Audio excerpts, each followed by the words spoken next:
বাংলাদেশৰ হিন্দুৰ নিৰ্যাতন হিন্দুক যি নিৰ্যাতন চলাইছে বাংলাদেশত তাৰ বিৰুদ্ধে খৰব হৈ পৰিছে মুছলমানৰ বিৰুদ্ধে খৰব হৈ পৰিছে উল্লেখ যে হিন্দুত্ববাদী সংগঠনে সচলত তীব্ৰ প্ৰতিবাদ সাব্যস্ত কৰি হুংকাৰ প্ৰদান কৰিলে আৰু হিন্দুৰ ওপৰত নিৰ্যাতন বন্ধ কৰক অন্যথা পৰিণাম ভয়ংকৰ হ'ব বুলি হুংকাৰ দিলে হিন্দুত্ববাদী নেতাই হয় এতিয়া বাংলাদেশত হিন্দু নিধনযজ্ঞ আৰম্ভ হৈছে চলিছে এই কথা আমি আজি কোৱা নাই হিন্দু যুৱ ছাত্ৰ পৰিষদে জন্মলগ্নৰ পৰা 90 দশকৰ পৰা কৈ আহিছিলোঁ আৰু এই বিষয়ত মাত মাততে আমি জেলো খাইছোঁ অসমত গতিকে বাংলাদেশ স্বাধীন কৰিছিলে ভাৰতে এইটো কথা আপোনালোকে জানে কিন্তু সেই বাংলাদেশত আজি ভাৰত চৰকাৰৰ দৰে এখন শক্তিশালী ৰাষ্ট্ৰই তাত হিন্দু সুৰক্ষা দিব নোৱাৰাটো অতি লজ্জাজনক কথা ভাৰতৰ যি বৈদেশিক নীতি আজি ভুল হেতু আজি তাতে হিন্দু সুৰক্ষা দিব পৰা নাই এতিয়ালৈকে ভাৰতৰ প্ৰধানমন্ত্ৰী যা বিশ্ব আমি শ্ৰেষ্ঠ মন্ত্ৰী বুলি কয় মুখ্য প্ৰধানমন্ত্ৰী বুলি কয় তেওঁ আজি সুৰক্ষা প্ৰদান কৰিব পৰা নাই আৰু আমি আজি অসমবাসী শক্তিত এই কাৰণে আজি বাংলাদেশত যিটো অৱস্থা চলি আছে হিন্দুৰ প্ৰতি অত্যাচাৰ চলি আছে অসমৰ ইয়াতকৈ ভয়ানক পৰিস্থিতি সৃষ্টি হ'ব অনাগত 10-15 বছৰ পিছত কাৰণ আজি অসমত 40% বাংলাদেশী মুছলমান আপোনালোকে চাওক আজি অসমৰ নামনি অসম আমাৰ হাতত নাই আমাৰ কোনো এখন জিলা আমাৰ হাতত নাই মধ্য অসম আমাৰ হাতত নাই গতিকে আমি কেনেকৈ আমি সুৰক্ষিত বুলি হয় গতিকে আজি বাংলাদেশৰ ঘটনাই আমাক আজি শংকিত কৰি তুলিছে শক্তিশালী হয় ইয়াত কোনো সন্দেহ আমি প্ৰকাশ কৰা নাই আমাৰ সন্দেহ নাই যে তেওঁ শক্তিশালী হয় আমাৰ বিশ্বৰ নেতা নৰেন্দ্ৰ মোদী ডাঙৰীয়া শক্তিশালী হয় আৰু বিশ্বৰ ভিতৰত চতুৰ্থতম ভাৰত লৈছে আমি প্ৰথম হোৱাৰ কাৰণে আজি আমি মনে প্ৰাণে আশা কৰোঁ বাঞ্ছা কৰোঁ কিন্তু সেই শক্তিশালী কি কামত আহিব যদি আমাৰ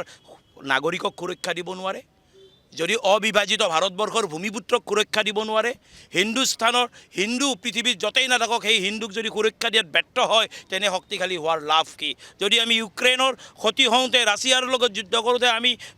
অন্তৰাত্মাত কষ্ট পাইছোঁ তেতিয়াহ'লে বাংলাদেশত হিন্দুসকল মৰি থকাৰ পিছতো আমি কিয় সেই বেদনা অনুভৱ কৰিব পৰা নাই কিয় পলিচি সলাই হ'লেও আমি বাংলাদেশত হিন্দুক সুৰক্ষা দিব পৰা নাই এইবিলাক প্ৰশ্ন আজি উত্থাপন হৈছে আজি কিমান গোচৰ ৰুজু হৈছে কিমান আৰক্ষীৰ আটক হৈছে এইটো ডাঙৰ কথা নহয় হিন্দু শূন্য হোৱাৰ দিশত বাংলাদেশ আগবাঢ়িছে ইছলামিক দেশ হোৱাৰ দিশে বাংলাদেশ আগবাঢ়িছে বাংলাদেশৰ গেদাই ক'ব পৰা হৈছে যে অসম আমাৰ মিজোৰাম আমাৰ মণিপুৰ আমাৰ পশ্চিমবংগ আমাৰ ক'ব পৰা সাহস হৈছে কেনেকৈ ইমান সাহস গোটাব পাৰিলে বাংলাদেশী গেদাই যি গেদাই আজি অসম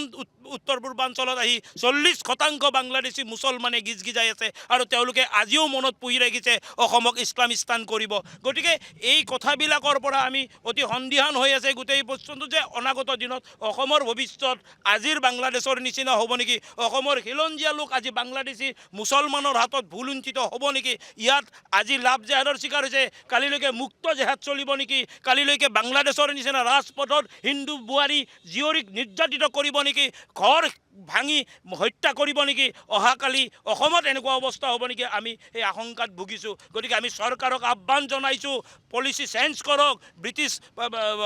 বিদেশ নীতি সলনি কৰি হ'লেও বাংলাদেশত নিজৰ প্ৰভাৱ সৃষ্টি কৰিবৰ কাৰণে চেষ্টা কৰক বাংলাদেশৰ হিন্দু সুৰক্ষা দিবৰ কাৰণে চেষ্টা কৰক কাৰণ বাংলাদেশৰ হিন্দু শূন্য হোৱা মানেই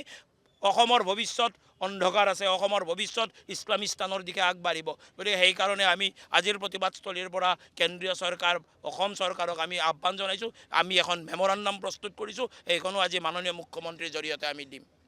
যিকোনো খবৰৰ বাবে যোগাযোগ কৰক 7099017330 লগতে 7099017110 নম্বৰত